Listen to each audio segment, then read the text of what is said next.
Oye, aquí digo, tengo que hacer una pregunta porque Sí. yo crecí con el osito Bimbo. Ah, sí, sí. ¿Quién lo diseña? El osito Bimbo lo diseñó mi abuela. Oye, platícame ya del propósito de Estudio 3.14. Se escucha como muy que te sientas para empezar y la redactas y arranca. Y la mente del propósito se va como encontrando y organizando en el camino. Lo que acabamos haciendo es que tenemos como dos propósitos muy claros. Y uno es mejorar a México transformando el espacio. El segundo propósito es más interno, que es ser un extraordinario lugar para desarrollar. Entonces, con esa misma visión dijimos, no, es que no es el nombre, es el grupo de personas, es el proceso, es más colectivo, ¿ya? Y por eso buscamos que el nombre no fuera propio. Y entonces ya encontramos el tema de Estudio 314 que tiene que ver con pi, y entonces es una manera de poder tener la geometría, pero de manera no analógica, sino digital. Bienvenidos a Líderes Trascendentes. Yo soy Rodrigo Padilla y estoy muy emocionado de tener un buen amigo por acá que se los voy a presentar. Él es Gerardo Sánchez Endra, esposo y padre de 3 hijos, socio fundador y director ejecutivo de Estudio 3.14. Es arquitecto por el Instituto Tecnológico de Estudios Superiores de Occidente, el ITESO. Su interés por construir una empresa altamente productiva, plenamente humana y sustentable lo llevó a obtener una maestría en alta dirección de empresas y cursar el programa de innovación para la alta dirección, ambos en el IPADE. Además de cursos de desarrollo inmobiliario en el Centro de Bienes Raíces del MIT, el programa Crecimiento Inclusivo, Reanimar la Economía en la Universidad Pontificia de la Santa Cruz en Roma, y el Diplomado en Formación Social Difoso impartido por la USEM, Unión Social de Empresarios de México. Fue presidente de USEM Jalisco del 2020 al 2023 y actual vicepresidente de Innovación de Confederación Nacional USEM, miembro de los consejos de Coparmex Jalisco y la Cámara de Comercio de Guadalajara.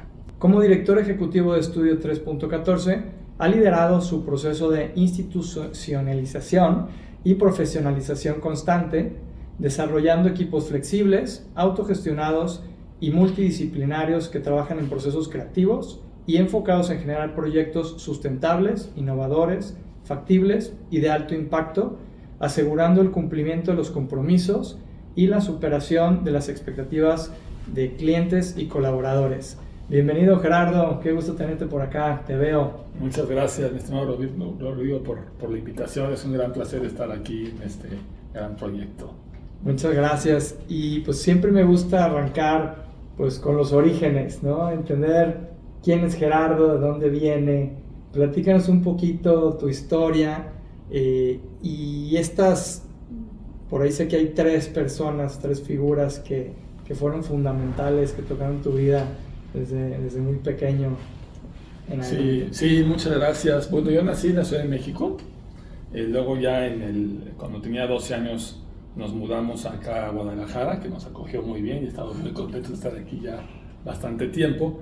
Y bueno, un poco lo que te platicaba es, a ver, si vemos un poquito mi raíz, digamos, empresarial, digamos, un poquito, yo sí identifico 3 personas, a lo mejor ahorita sumo una más, y una es mi papá, la primera, ¿no? Mi papá fue un emprendedor todo el tiempo, o sea, tenía una empresa, una cosa, y luego otra, y luego se mudó para acá, para otra cosa, y así, ¿no?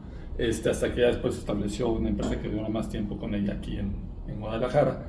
Y pues tengo esa como visión de él, un emprendedor, una persona muy enfocada en las ventas, una persona de muy relación pública, muy afable, de muy buen trato, y muy enfocado en hacer las cosas bien, en hacer las cosas de manera responsable, y en cuidar a la gente, y en tener un buen trato con las personas, y de estar como muy alineado, digamos, a los colaboradores y a todo el mundo. Siempre pagaba a tiempo, siempre procuraba pues, ese tipo de cosas, ¿no? Para los proveedores, cosas así. Entonces tenía como esa ética de trabajo, ¿no? De buscar el bien para todos los que tenían que ver con su empresa en su momento, ¿no? Ese es claramente uno de los factores importantes de mi vida, de mis grandes referentes. El otro es mi abuelo, que migrante español en la guerra civil, Y es la clásica historia dura de guerra, que sale huyendo y llega, y es la clásica historia del migrante de sacrificio, de trabajo arduo, ¿no? Y sí, siempre de algo de suerte, ¿no? Entonces, es esa historia de mucho trabajo y de mucho sacrificio, y también de una persona que, como digamos, el aura que tiene, porque además ahí lo conocí menos, obviamente, porque falleció cuando yo era todavía pequeño, pero como su aura era esta persona como cercana a la gente, muy humana, muy buena gente, muy buena onda, muy empática, de muy buena intención, ¿no? Yo, uno de los recuerdos que tengo, por ejemplo, de esto, es haber ido, me acuerdo, a su funeral, a la misa de difunto de mi abuelo. Y me llamó mucha atención porque estaba muy llena y no solamente como de amigos y de familiares, sino que había muchos colaboradores de la empresa con sus uniformes y todo, ahí, y como muy consternados, ¿no? Me acuerdo de haber visto las caras y todo. Entonces, habla mucho de cercanía, de ese cariño, ¿no? Platíquenme un poco de las personas, ¿no? de en qué empresa tuvo la oportunidad de desarrollar su calidad humana. Bueno, hay un poco es de nuevo las historias de estos inmigrantes, ¿no? Entonces, él cuando llega a México, trabaja con don Lorenzo Servirgen en el Molino. Y entonces él estaba trabajando ahí porque él era tío de don Lorenzo. Su mamá era su hermana mayor. Él era el menor de 9 hermanos. Una de las hermanas era la mamá de don Lorenzo. Entonces era como el tío. Ya. Que era casi de la edad, me imagino, al ser más chico de... Sí, exactamente. Exactamente. Y entonces él está trabajando ahí y justamente está en ese momento donde nace la idea del desarrollo del pan de caja. Y entonces ahí es donde nace la idea de Grupo Bimbo para hacer este pan de caja con esta gran oportunidad que identifica don Lorenzo. Y entonces tiene la oportunidad de ser uno de los 4 fundadores del grupo en su inicio, que de hecho curiosamente no entró a trabajar en el inicio, porque él se quedó en el molino y a atender mucho a la hermana para que don Lorenzo se fuera a emprender. Ya después ya se incorporó en la parte de personal y de personas y toda esta parte. Siempre fue un tema, ya lo traía en la sangre. Exactamente, siempre fue una persona de personas, digamos, ¿no? Y muy querido. Entonces, bueno, ese fue como la historia de él y un poco esa... Oye, aquí tengo que hacer una pregunta porque sí. yo crecí con el osito Bimbo. Ah, sí. ¿Quién lo diseña? El osito Bimbo lo diseñó mi abuela. Wow. Cuando nace la vida, mi abuela era... Fíjate, es otro personaje que de impacto en mi vida, porque era una persona muy creativa. Era muy creativa, pintaba muy bien, yo no pinto bien, pero ella pintaba muy bien, era muy creativa, era muy innovadora, impulsaba mucho. Muy seguramente, a lo mejor mi abuelo no hubiera empezado este proyecto sin mi abuelo empujando atrás. Era una persona de más tomada, muy, entonces también es como un elemento importante. O sea, desde ahí ya traías en la sangre parte de la creatividad, del diseño. Sí, hay algo de creatividad ahí, sí, por supuesto. Sí, es correcto. ¿Y quién era la tercera persona? Bueno, ya es más adelante en el tiempo. Entonces, yo, si quieren, me salto un poquito la historia. Bien. Ya que llego a Guadalajara, estoy aquí y decido estudiar arquitectura. Y entonces, cuando estoy yo terminando la carrera, mi plan era irme a la Ciudad de México terminando la carrera, porque había tenido un proceso de trabajo de becario con una firma muy importante de allá, con el arquitecto Enrique Norten, y habíamos dicho, no, pues cuando termines, vente. Perfecto.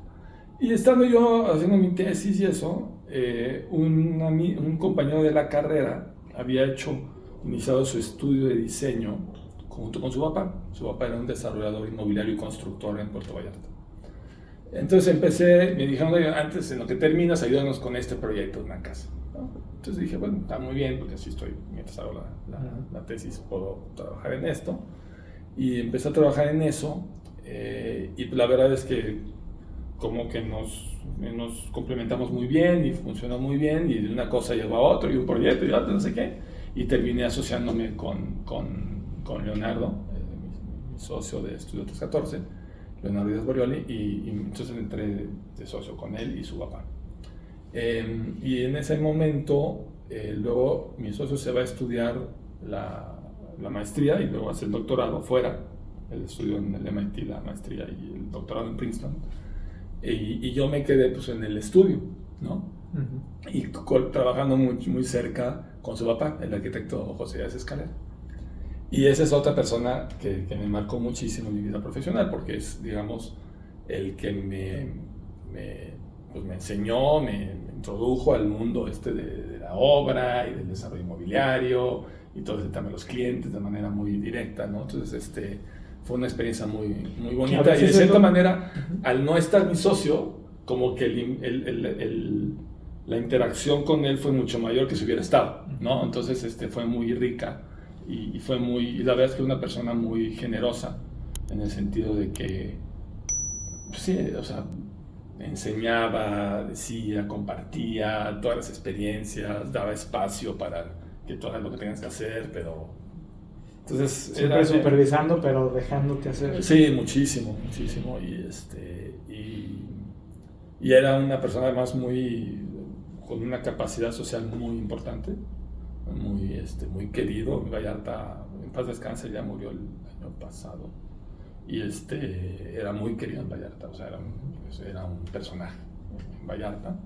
Y fue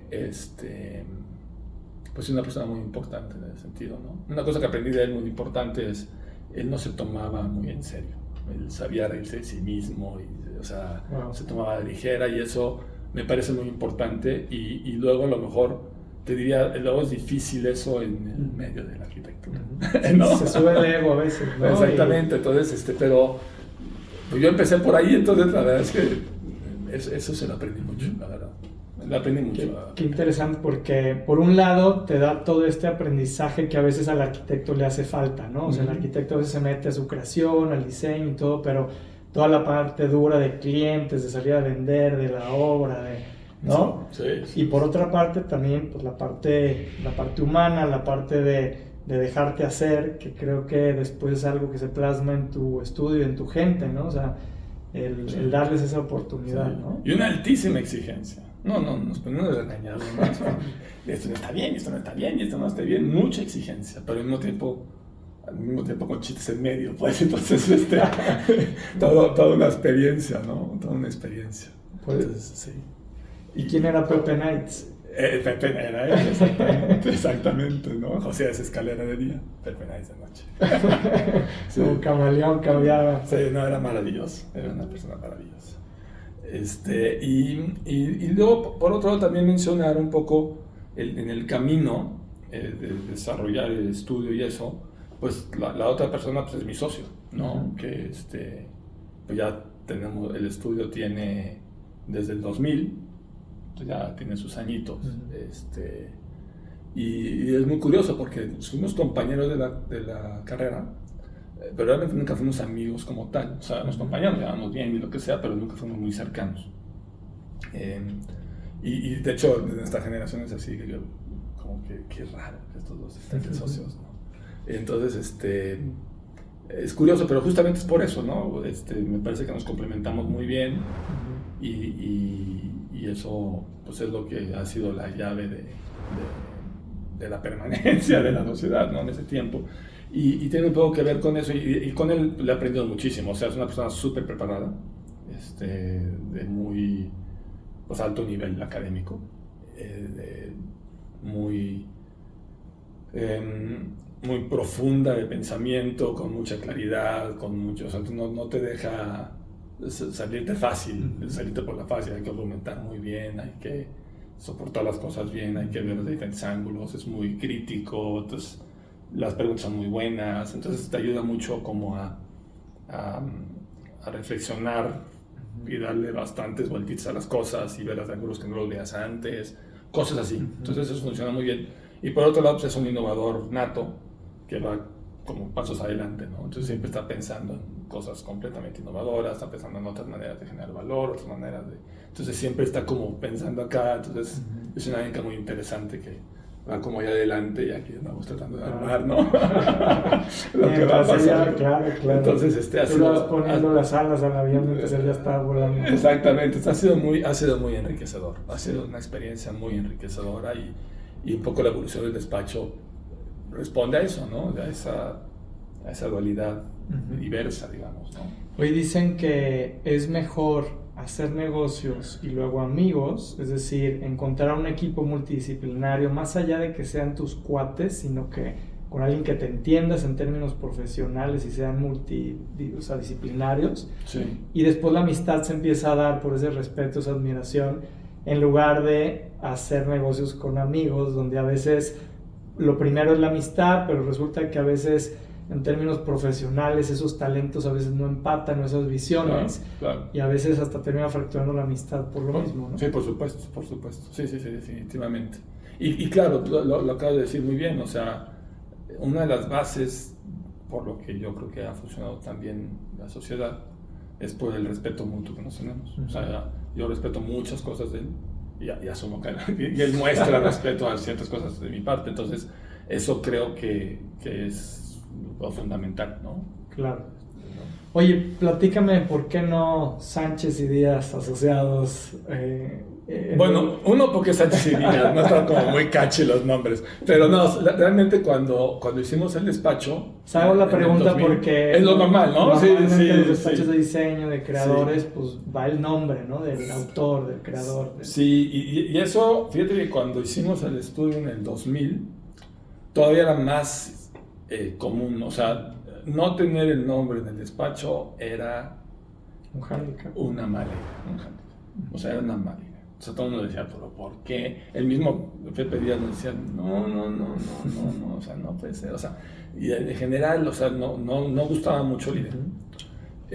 Pero nuestra lógica fue que no queríamos que el despacho estuviera basado en 2 personas, sino que estuviera basado, o sea, porque nosotros entendemos el diseño de una manera un poco peculiar, es un tema más de integración, es un tema de saber integrar, escuchar, ver diferentes aspectos de las cosas y darle solución, darle forma, considerando todas las partes.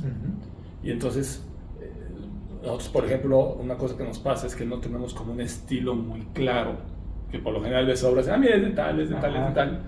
Nosotros es más difícil que nos digan, este es de tal, este es de tal, porque no es así, porque nosotros buscamos, como entendemos que el diseño es un resultado de las condiciones culturales, comerciales, de mercado, de mil cosas, la forma responde a eso, y entonces la forma es diferente. Entonces nosotros concebimos que el decir tiene que ser esta forma porque es como yo diseño es muy egocentrista, es muy, o sea, no, porque yo tengo que, ¿sí me explico? Entonces con esa misma visión dijimos, no, es que no es el nombre, es el grupo de personas, es el proceso, es más colectivo, ¿ya? Y por eso buscamos que el nombre no fuera propio. Y entonces ya encontramos el tema del estudio 314 que tiene que ver con Pi, porque históricamente, tradicionalmente los diseños de los logos, por ejemplo, los arquitectos siempre son círculos con triángulos y cuadrados y muy geométricos, ¿no? Sí. Y entonces es una manera de poder tener la geometría, pero de manera no analógica, sino digital, ¿no? Pensando un poco en el nuevo mundo digital, ¿no? Entonces un poco por eso nos fuimos por el 314 y además porque tenían estéticamente potencial, ¿no? Pues el símbolo del pi, el 314, las secuencias, es como muy noble gráficamente hablando. Entonces está bien. Pues me encanta esta visión de diseño, ¿no? Que es, como dices, pues no solamente mi idea, mi creación, sino es una co-creación que responde al momento, a las circunstancias y a todos los que co-crean y necesitan de ese espacio, ¿no? O sea, es una co-creación, ¿no? Claro, y de hecho, ahorita, por ejemplo, bueno, en los 2010, por ahí, empezó todo ese tema del design thinking. Y el Design Thinking lo que es básicamente implementar metodologías del mundo del diseño en el mundo de la empresa. Y parte de eso tiene que ver, por ejemplo, este tema de integrar diferentes elementos, la multidisciplinaridad, el tema de estar centrado en el usuario final, ¿no? Que es para nosotros muy natural, pero no para todos. Entonces, incluso nosotros trabajamos mucho, por ejemplo, con talleres de codiseño, donde está el usuario final, claro, para diseñar lo que estamos diseñando, pues eso es bien interesante, ¿no? Sí, como cuando vas a construir tu casa, pues llega el arquitecto y te dice, pues, ¿qué necesitas? No es nada más porque está padrísimo este proyecto y ahí vas, ¿no? Así es, exactamente. Oye, a mí me encanta siempre como encontrar una correlación en las que yo les llamo las metacompetencias, que son 7, pero creo que la parte del diseño y la arquitectura tiene mucha relación con el propósito, con el servicio, con el amor. Y me gustaría que empezáramos pues que filosofáramos un poquito al respecto, partiendo del propósito, es decir, ¿cuál crees que es el propósito del diseño y de la arquitectura en sí mismo? Ok. Bueno, el diseño es un proceso para imaginar y planear un futuro mejor, de lo que sea. O sea, tú puedes diseñar un edificio, pero puedes diseñar una estructura de una empresa, por ejemplo. Y estás diseñándola para mejorarla en el futuro. ¿Sí me explico? Sí, claro. Entonces, todo lo que es el diseño siempre está enfocado a mejorar lo que estás abordando. Alguna situación, alguna circunstancia o algún objeto en sí mismo. Entonces, el mundo del diseño lo que hace es mejorar el futuro, lo que va a pasar en el futuro, hacerlo mejor, ¿no? Ese es como en términos muy generales, lo que es el diseño, ¿no? Y eso tiene que ver con esto que platicaba ahorita del usuario final. O sea, el diseño siempre está enfocado en el usuario final, en el otro, exactamente. O sea, siempre estás pensando en que alguien más lo va a usar, en que alguien más va a disfrutar de lo que estás haciendo. Y entonces siempre estás como pensando en el otro, lo cual es muy bonito, porque es como muy, muy natural, digamos. O sea, en resolver sus necesidades a través de... En resolver sus necesidades, exactamente, sí. O darles experiencias que no habían tenido, o facilitar ciertas cosas también, ¿no? Entonces, ¿no? Y luego también tiene que ver no solamente con el usuario final, sino también tiene que ver con en el caso, por ejemplo, de la sustentabilidad, pues tiene que ver con el impacto del edificio en sí mismo, que tiene que ver con las generaciones futuras. Entonces tiene que ver con la sustentabilidad ambiental, por ejemplo, el impacto ambiental del edificio, o la sustentabilidad social, como el proyecto genera una dinámica social, una mayor integración, ese tipo de cosas. Entonces hay esos valores, o el económico, que tiene que ver con pues, hacer más con menos, ser más eficientes y tener menos impacto, ¿no? Entonces, esta parte que mencionaste creo que es poderosísima, la parte de las relaciones humanas, ¿no? O sea, no solamente diseñas el espacio para resolver una habitación, sino que es cómo vamos a fomentar estas interacciones humanas, ¿no? Sí, claro, por supuesto. Y donde es muy claro, por ejemplo, es cuando diseñas unas oficinas. Lo que estás diseñando son las interacciones de la empresa dentro de... Entonces, cuando haces un diseño de oficina, lo primero que tienes que meter es, cómo están las diferentes áreas, quién trabaja con quién, qué pasaría si trabajaran diferente. Y hay muchas preguntas, porque una de las cosas que es muy bonita también del diseño, en el caso específicamente nuestro, es que en los proyectos son momentos muy bonitos para aprender cosas. Entonces, cada proyecto es una oportunidad para aprender de otras cosas. Entonces, por ejemplo, en las oficinas que te decía, pues ahí tienes que empezar a preguntar a la gente cómo funcionan, qué hacen, qué no hacen, y aprendes de cómo funciona esa empresa. Y qué dinámicas funcionan más. A lo mejor hasta acabas implementando una de esas dinámicas en tu empresa, ¿no? Y no solamente eso, sino que a la hora del diálogo y las preguntas, los usuarios del cliente también aprenden de ellos mismos.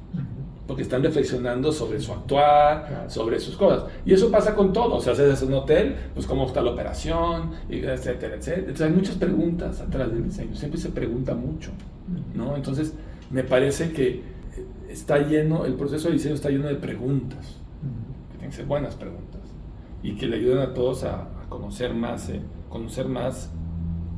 sobre el tema, conocer más sobre el tema de otros. O sea, si yo me meto, a lo mejor, ya entendí mejor el estudio de mercado y el financiero a lo mejor no lo había visto así, y ya aprendió el estudio de mercado del financiero y viceversa. O sea, esas interacciones pues, generan siempre valor, ¿no? Claro. Oye, tu gente, tu equipo, o sea, alcanza a ver, seguramente sí, pero alcanza a ver el nivel de trascendencia que tienen a través de diseñar estos proyectos, de crear estos espacios que nos van a trascender al final de cuentas, ¿no? Y todo el bien que se está haciendo por hacer las cosas bien y diseñar bien pensado en ese usuario final, ¿no? Fíjate que creo que somos muy afortunados nosotros de que nuestro actuar se materialice. En muchos casos, algunos no, pero en muchos casos se materializa. Porque eso ayuda mucho a que ese impacto que tienen los proyectos sea más palpable para todos. ¿Sí? Entonces eso creo que ayuda mucho. Y también que los que estudian arquitectura o diseño de interiores o urbanismo o todas estas disciplinas, siempre tienen esta lógica del impacto, porque de nuevo son disciplinas del diseño y entonces siempre piensan en generar algo más para los demás. Entonces me parece que tienen esa sensibilidad, sí. Sí, me parece que sí. Platícame de un par de proyectos que les hayan dejado un gran sabor de boca, así que no sé si hay unos más que otros o de todos siempre. No, siempre hay. Lo que pasa es que son diferentes. Son diferentes y tienen diferentes tipos de impacto en diferentes circunstancias, ¿no? Entonces, hay cosas muy... puede haber cosas muy de escala más pequeña que generan satisfacciones en... Dame un par de ejemplos que te acuerdas ahorita. Bueno, por ejemplo, o sea, cuando diseñamos, por ejemplo, vámonos de escalas, ¿no? Si te vas a una escala pequeña, pues tienes unas sucursales como las de Polet. Entonces, por ejemplo, el caso me parece muy bonito porque cuando nos hizo favor de invitarnos a colaborar con ella para rediseñar su imagen física de su marca, porque cuando diseñas un espacio de una tienda, por ejemplo, lo que estás diseñando es la identidad física de la marca. Entonces, cuando pudimos ver lo que ella había hecho, ya tenía sucursales abiertas, entender su identidad plasmada como ella lo hizo en su momento, y entenderlo, dialogar con ella y encontrar su identidad, potencializar su identidad. ¿Sí me explicó? Sí. Es muy bonito. Y ver cómo eso después va creciendo y va evolucionando, porque además las marcas van como cambiando en el tiempo, entonces se van como sofisticando, etcétera, etcétera. Entonces estar ahorita ya en la tercera revisión de imágenes, que es la que está en el aeropuerto y en Zapopan ahorita, es muy bonito verlo, porque es muy bonito ser parte de la evolución de un concepto, ¿no? Entonces ese es como un ejemplo de una cosa muy concreta, ¿no? Y luego te puedes ir al otro extremo, que es el extremo más macro urbano. Entonces ahí, por ejemplo, una cosa, y en el tiempo también es una locura, ¿no? O sea, nosotros hicimos un plan estratégico municipal para Zapopan en la administración de Héctor Biel. O sea, ya llovió. Ajá. Y en ese plan había una visión del centro histórico con un plan maestro para activar el centro histórico, no sé qué. Y había unas cosas y se hicieron unas, otras, y así en el tiempo. Y lo que es muy bonito es cómo eso, por ejemplo, en el tiempo, habían dos cosas muy concretas en esa visión de Zapopan. Uno es el paso a desnivel para hacer una plaza peatonal enfrente de los arcos de Zapopan en la intersección de Américas y Circunvalación y Ávila Camacho, perdón, y Juan Pablo II. Ese nodo. La visión era hacer un paso de desnivel para hacer una plaza peatonal, que era una locura, porque era hacer un paso de desnivel no para meter coches, para generar un espacio público arriba. Y eso tardó, pues, son tres, o sea, tardó 9, 10 años en consolidarse. Entonces, que una visión planteada aquí en el tiempo, tal vez 9 años, Claro. Y luego el edificio que está ahorita con el museo más nuevo, y ese era un centro comercial que el municipio adquirió por la visión del plan maestro que hicimos. Wow. Entonces, son acciones que planeas hoy y que a lo mejor tardas 10 años en materializarse, pero el impacto en la ciudad lo ves después. Wow.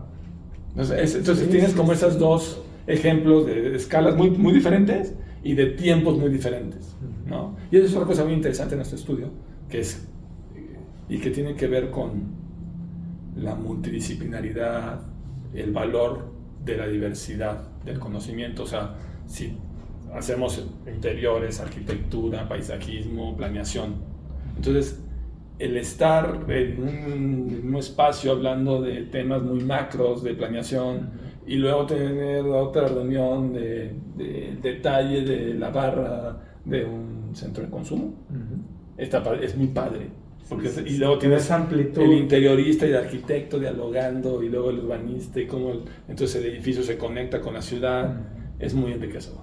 Wow. Es muy enriquecedor, ¿no? Sí, veía que tienes hasta historiadores, ¿no? A veces en tu equipo. Sí, dependiendo de los proyectos, claro, sí, por supuesto. Claro. Por supuesto. Oye, platícame ya del propósito de Estudio 3.14, o de los propósitos. Sí. Bueno, a ver, y eso es bien interesante porque se escucha como muy que te sientas para empezar y lo redactas y arrancas. Y la mente del propósito se va como encontrando y verbalizando en el camino. ¿Se me explicó? Entonces, uno empieza pues queriendo hacer buenos proyectos, queriendo diseñar bien, y luego te das cuenta que puedes tener más impacto, y vas como descubriendo tu capacidad de impactar o tu capacidad de aportar. O sea, uno empieza como haciendo lo que aprendes en la escuela, y ahí vas como haciendo tu trabajo, no sé qué. Pero vas como descubriendo cómo con lo que haces vas aportando algo más, ¿no? Y eso nos pasó a nosotros. Y entonces llegó un momento donde dijimos, a ver, vamos dándole un poco más de forma a esto, ¿no? Y empezar a como entender un poquito todo. Y entonces lo que acabamos haciendo es que tenemos como dos propósitos muy claros, que tienen que ver con por qué hacemos lo que hacemos. Que es muy importante cuando nos cansamos. Cuando, ¿sí sabes? Claro, sí. En los tiempos complicados, ¿eh? ¿Por qué debemos estar haciendo esto? ¿No? Y uno es mejorar a México transformando el espacio. De nuevo, somos muy afortunados de que lo que hacemos físicamente incide en la ciudad y por lo tanto en el país, entonces, y en partes del territorio. Entonces, pues eso es muy claro, ¿no? Y eso tiene que ver con pues, la sustentabilidad ambiental, social y económica, ¿no? Que los proyectos tengan esas tres lógicas. Voy a hacer un paréntesis aquí. Sí. Yo a una conferencia que invitaron ya hace algunos años, creí que iba a ser la peor conferencia que iba a ir en mi historia, y resultó siendo probablemente la mejor, si no es que las mejores, venía el director de Parques y Jardines de Bogotá. Okay. Pues yo estaba muy inocente y no entendía, y decía, ¿qué Parques y Jardines? ¡Qué flojera! Pero bueno, fui porque íbamos en bola, ¿no? Y wow, o sea, cómo ese hombre transformó Bogotá de ser una de las ciudades más, pues, con mayor delincuencia, etcétera, a través de convertir los baldíos en parques y jardines, y que el público en general pues tuviera entretenimiento de calidad. Claro, claro. Algo que suena tan simple, pero tan poderoso. El espacio físico transforma el comportamiento. ¿Y el segundo propósito? Sí, perdón. El segundo propósito es más interno, que es ser un extraordinario lugar para desarrollarnos. Todos estamos. Entonces, tenemos como esas dos vías, digamos, ¿no? ¿Y cómo cultivas esta segunda, no? O sea, ¿cómo logras que sea uno de los mejores lugares para ese ejercicio desarrollarse? estuvo padrísimo, porque ahí sí fue una buena encerrona con Leonardo, para decir, ok, decimos esto, y se escucha muy bonito. Pero los propósitos tienen el problema que se pueden convertir en palabrería, ¿no? En un Entonces, cuadrito pegado. ¿cómo le hacemos para que no sea así como, bueno, sí, qué bonito, ¿no? Y entonces lo que hicimos es, bueno, a ver, vamos estudiando, vamos analizando qué hace que el estudio sea o pueda ser un extraordinario lugar para el desarrollo. O sea, ¿qué características debe tener? Y encontramos 5 grandes temas. Uno tenía que ver con los proyectos que hacemos. Y eso significa que son, porque es muy particular en nosotros. Uno, que son diversos, lo que te platicaba. Interiores, arquitectura y urbanismo. Entonces ahí, uno, pues el arquitecto puede acercarse y entender la lógica del urbanismo y de los interiores, porque tiene pares y tiene proyectos en los que puede participar de otras disciplinas. Entonces puede entender mejor la disciplina y eso lo desarrolla, lo complementa, digamos, ¿no? Pero además de todo, son retadores, son difíciles, son amplios, son grandes, hay muchos actores, o sea, no son fáciles los proyectos que hacemos, muchos de ellos. Y el reto, como todos sabemos, ayuda muchísimo a desarrollar. Claro. Entonces, uno son los proyectos que hacemos. El segundo tiene que ver con el equipo mismo, que tiene que ver cómo le hacemos para que las personas, tus pares, te enriquezcan. ¿Sí? Sí. Porque todo, entonces, eso es bien interesante, porque entonces cuando tú estás reclutando, no solamente reclutas para decir, oye, ¿qué tan bueno es para dibujar, no? Sino empiezas a preguntar, oye, ¿qué va a aportar a los demás? ¿Quiere aportar a los demás? ¿O es un ermitaño sabio que está ahí en la esquina que no quiere comunicarse con nadie? Porque entonces no es una persona que va a abonar a este ambiente que te edifica. Entonces es muy importante que el equipo mismo te edifique. Tiene que ser, pues es joven, es empoderado y debe de ser exigente consigo mismo. O sea, la mejor exigencia es la exigencia de los padres, ¿no? Que es la que más te hace crecer, es la que más te reta, ¿no? Por otro lado también viene el tercero, es el ambiente de confianza y de equipo. O sea, cómo es el ambiente, la interacción de valor, las buenas interacciones humanas en el estudio de respeto, de confianza, ¿no? Y de armonía. Entonces también el tipo de ambiente es otro elemento para tu desarrollo. Si no hay eso, no va a florecer. Luego tenemos un tema que se llama una vida llena de experiencias. Entonces, todo el chiste, como diseñadores necesitamos mucha inspiración, mucho estar viendo referencias y cosas. Entonces es importante que tengan la posibilidad de tener muchas experiencias. Entonces buscamos mucho, una de nuestras creencias es la flexibilidad. Entonces hay que tener la flexibilidad para que puedan estudiar cosas, viajar, ir, conocer, hacer.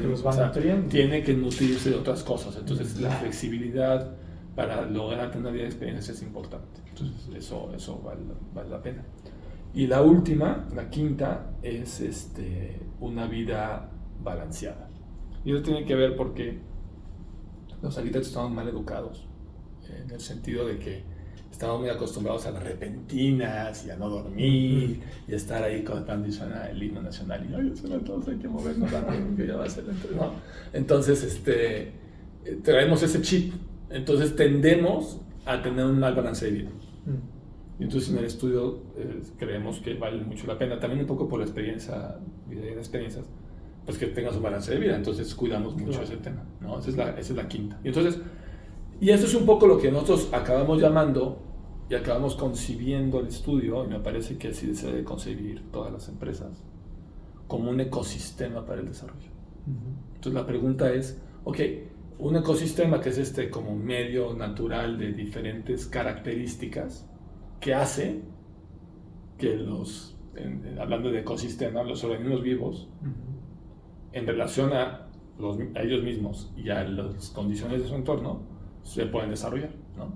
Entonces lo mismo, una empresa, cómo es el entorno de la empresa, cómo estás armando una empresa, sus características, y digamos cómo los diferentes miembros de la empresa, los colaboradores de la empresa, esa mezcla es un ecosistema que propicia el desarrollo. Claro. ¿No? Y entonces, lo que es bien interesante de esta lógica es decir, ok, ¿qué elementos hacen de mi empresa un ecosistema? Y ya que los identificas, entonces todo lo que haces, la pregunta es, cómo abona al ecosistema. Es como los ecosistemas, o sea, la famosa historia de los venados de Nueva Zelanda, ¿no? Llegaron, pusieron venados, y como no había predadores, crecieron los venados de más, y luego no sabían qué hacer con los venados, y fue un problema, ¿no? Entonces, es lo mismo, no puedes tú estar incorporando elementos en tu ecosistema de tu empresa que te destruyen el balance. Entonces, es bien interesante verlo así. Todo lo que haces, cómo afecta al ecosistema. Oye, creo que habías mencionado otro factor que a lo mejor está dentro de los grandes retos, que creo que fue aprendizaje de Pepe Knights, ¿no? O sea, creo que tienes gente muy joven en tu equipo para los proyectotes que manejan, ¿no? Ah, ya, sí. Es parte de esta generosidad de José Díaz Escalera y de esta pues, apuesta a la juventud, ¿no? Empoderados. En su momento, él con nosotros, apostó en nosotros, y ahora nos toca a nosotros con la juventud, ¿no? Entonces, claramente, las nuevas generaciones están impresionantes, tienen una capacidad espectacular, tienen mucha afinidad al propósito. Entonces les interesa muchísimo, digamos, estos temas de trascendencia. A veces escucho muchos comentarios de que no les importa nada. Yo difiero muchísimo, me parece que es muy sensible las generaciones de ahora. Y claramente tienen elementos que pues, no tenemos nosotros para actuar, entonces las capacidades son espectaculares, es una maravilla. Por eso tenemos un programa de becarios, por ejemplo, que nos nutre mucho, ¿no? Y sí, un poco el estudio siempre ha sido un poco con esta lógica de innovación de Leonardo, de que siempre estamos pasos adelante. Una pregunta que le hacían a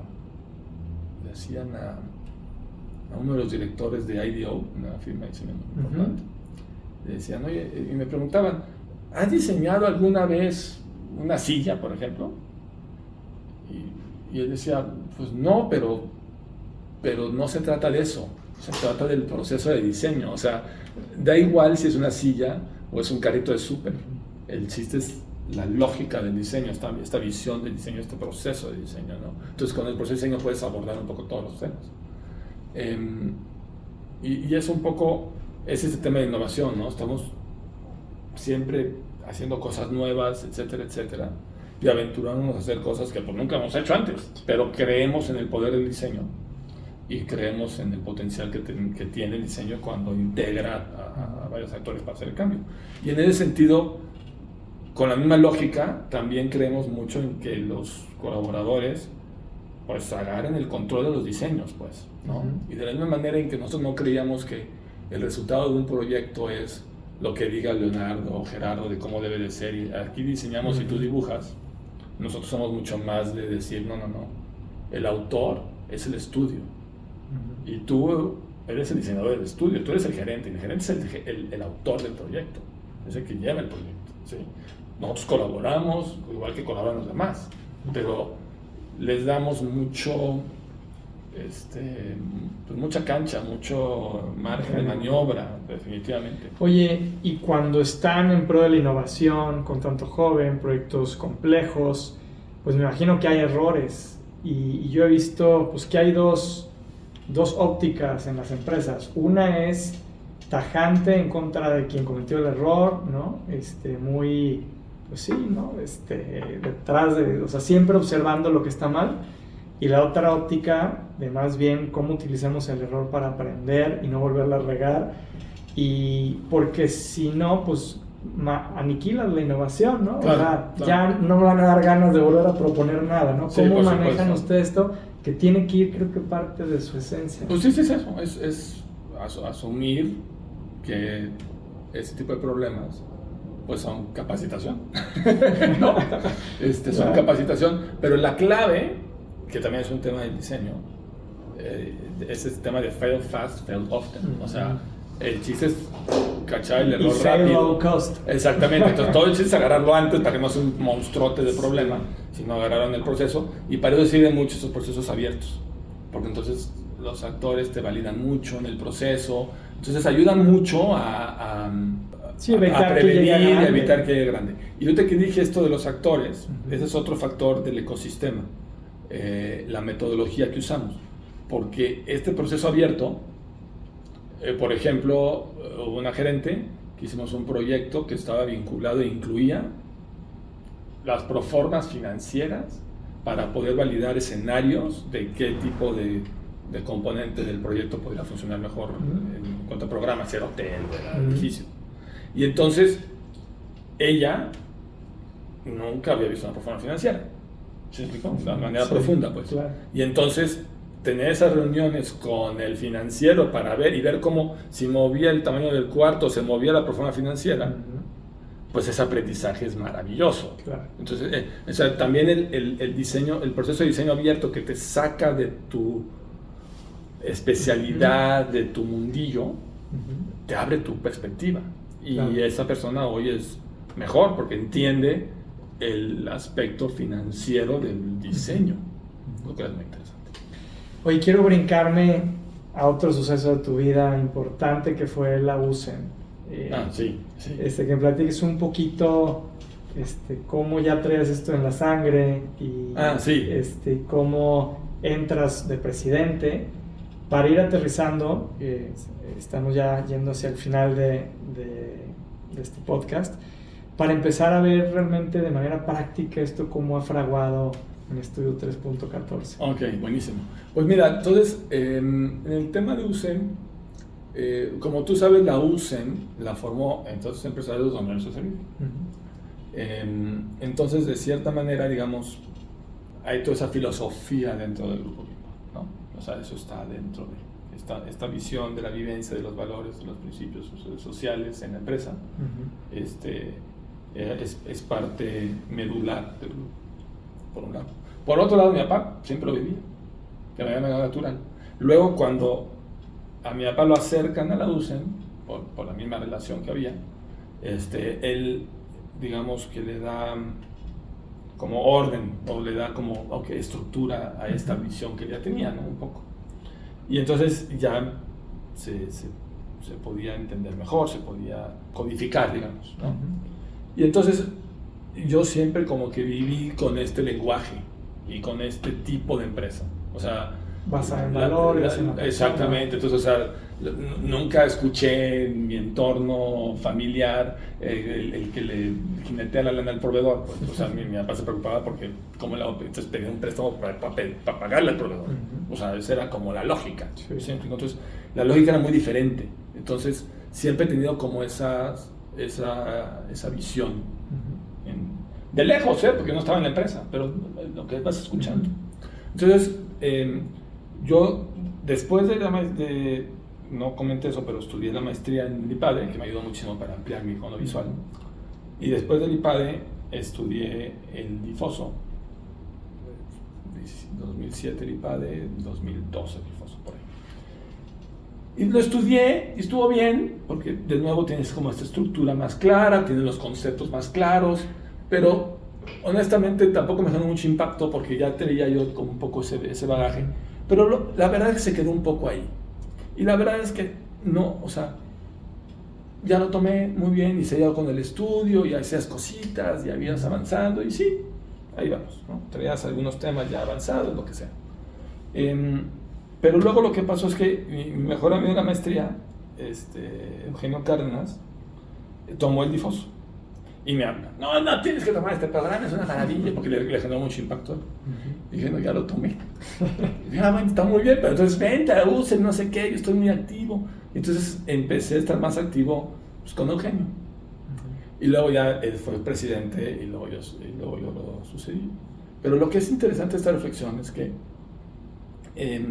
a mí me parece que no se trata de tener el programa y verlo, sino que si eso lo dejas así, se te muere. Son temas muy fáciles que se llenen de polvo y que luego ahí me los tengas, y me los sí, pero ahí está, ¿no? Fue hasta que me empecé a involucrar más de lleno en la UCEM, donde estás consistentemente, de manera regular, en conversaciones con otros empresarios y empresarias que tienen esta inquietud y que tienen esta visión de hacer empresa, donde puedes realmente retroalimentarte, donde puedes inspirarte de lo que está haciendo alguien más, donde puedes tú decir algo que estás haciendo y te pueden dar tu retroalimentación, donde te pueden retar, si Rodrigo lo hizo, ni modo que tú no puedas, ¿no? O sea, sí. Entonces es en la interacción con los otros empresarios y empresarios donde realmente traes el tema vigente todo el tiempo. Y es donde empiezas a como bajar el balón. Y es donde empiezas como a ser más fino. ¿Sí me explicó? Sí. Y entonces ya empiezas a darte cuenta cómo hacer esto y hacer lo otro. Ah, mira, esto ayuda mucho. Entonces, realmente es ahí donde yo creo que es el mar. A ver, hay que formarse para saber qué debemos hablar. Claro. Y para que te abra algunas cosas de mente que no tenías claras o que simplemente ignorabas. Eso siempre pasa. Pero si lo dejas ahí, no es suficiente. Necesitas interactuar para retroalimentarte.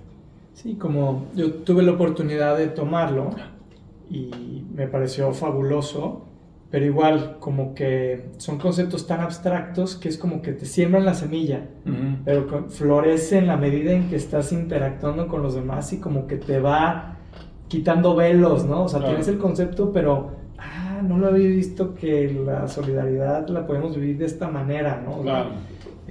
¿Tú de qué manera has podido aterrizar algo así muy puntual?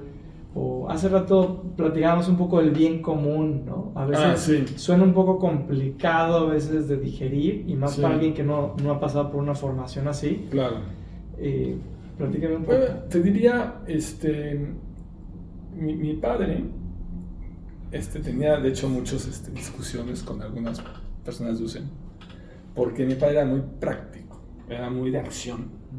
Y a veces dicen, no te quedes en filosofía, hay que hacerlo. Y él me decía mucho, son cositas, muchas veces. O sea, es en la manera del trato, es en entender la situación particular, es en las instalaciones, es en la justicia en los salarios, es en cómo pagas a tus proveedores, en todas esas cositas, ¿sí me explico? Entonces es ir como construyendo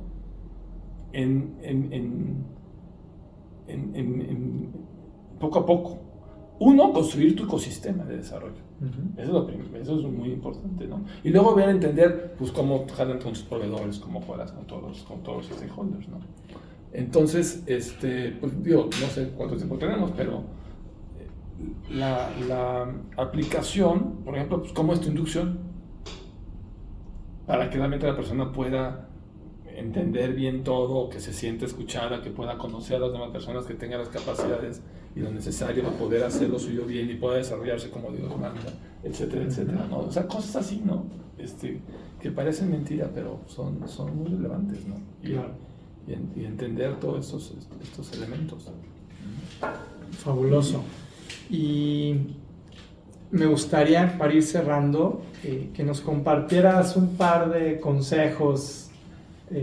O sea, con toda esta visión de crear empresas altamente productivas, plenamente humanas, socialmente responsables y sustentables, ¿qué consejo pudieras así, si llegara un cuate con otro amigo que tú no conocieras y te pidiera un par de consejos, qué le dirías para crear este tipo de empresas? Lo primero que les diría es involucren a las personas. O sea, no traten de hacer estas cosas top down. ¿Sí me explicó? En el lenguaje del diseño, codiseña cosas con ellos, el usuario final, ¿no? Sí. Entonces, se van a sorprender. Ahí va a estar la innovación, va a estar las soluciones. Entonces, incorporen a las personas. Hay que tener como humildad, no está en ti, está en los demás. Porque a veces creemos que hay que diseñar y planear y todo a nivel directivo y luego tú nada más mandas la orden, ¿no? Al contrario, es como down to top. ¿Cómo ¿no? puedes Entonces, codiseñar cosas, ¿no? Entonces es importante todo este tipo de metodologías de incorporar a las personas, ¿no? Y a externos también, que te pueden dar mucha información, ¿no? Ese sería uno, que confíen en las personas, ¿no? Por un lado. El segundo, pues lo que acabo de decir, rodéate de personas cuya visión empresarial valga la pena, que tengan esta visión trascendente y que entiendan la noble vocación del empresario, que es que la empresa realmente sea un actor de desarrollo social de las personas, ¿no? Que genere el bien como famoso, ¿no? Entonces, me parece que hay que rodearse de eso, y para eso UCM es muy poderoso, ¿no? Me parece. Eso sí, rodearte de ese valor, ¿no? Te diría. Buenísimo. Y la última pregunta, ahora sí, ya de cara al cierre.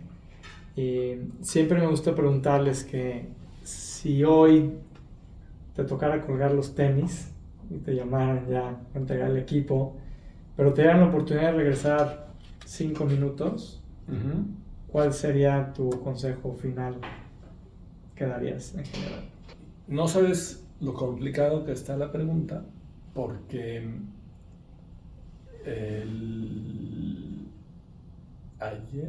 antier, falleció el hermano de una amiga muy querida, que tenía 40 años, 20 años, no, 2 años más que yo, no, 4 años más que yo. Y fuimos a su misa de cuerpo presente, y quedé muy impresionado por 2 factores. Uno, lo cercano que es, o sea, como dices, mañana después, o sea, esta pregunta puede ser así, mañana yo. Pero lo más importante es que quedé muy impresionado de la misa. La gente, como había un chorro de gente, no sabes la cantidad de gente, pero se tenía un ambiente no de social, de quedar bien, sino un genuino cariño por la persona que falleció. Y me dijo mi esposa, este es el reflejo de cómo tocó vidas de manera positiva, y es muy impresionante. Entonces, me parece que si ahorita la reflexión es, hay que estar siempre viendo cómo tocamos de manera positiva la vida de los demás. Y si lo que estoy haciendo hoy está generando ese gesto, tocar esa vida, o sea, ¿no?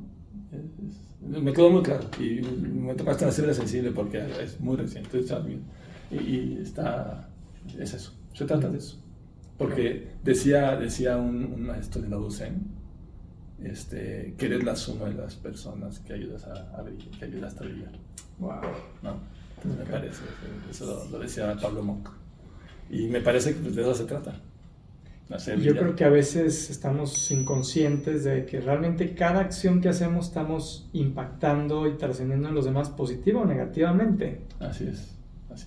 Gerardo, qué placer. Muchísimas gracias. De verdad que encantado de tenerte por acá. No, hombre, un gran gusto, mi estimado Diego. Muchas gracias, y gracias por el proyecto que, salvo este episodio, ayuda mucho a... es muy... pues da muchas luces, entonces te agradecemos mucho. No, ha sido un gran episodio. La verdad es que para mí, todas las personas que se han sentado en estas sillas son líderes trascendentes, muy conscientes que con su actuar del día a día están impactando a su equipo de trabajo, a la sociedad en general, y pues bueno, tú claro que lo estás haciendo. Felicidades y gracias. Muchas gracias a todos y nos escuchamos pronto. Esto fue Líderes Trascendentes.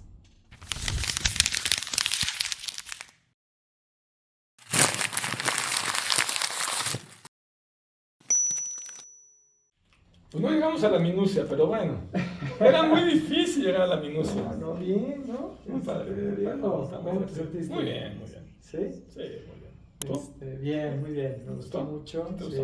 Bueno. Sí. Como no se puede editar, qué bueno.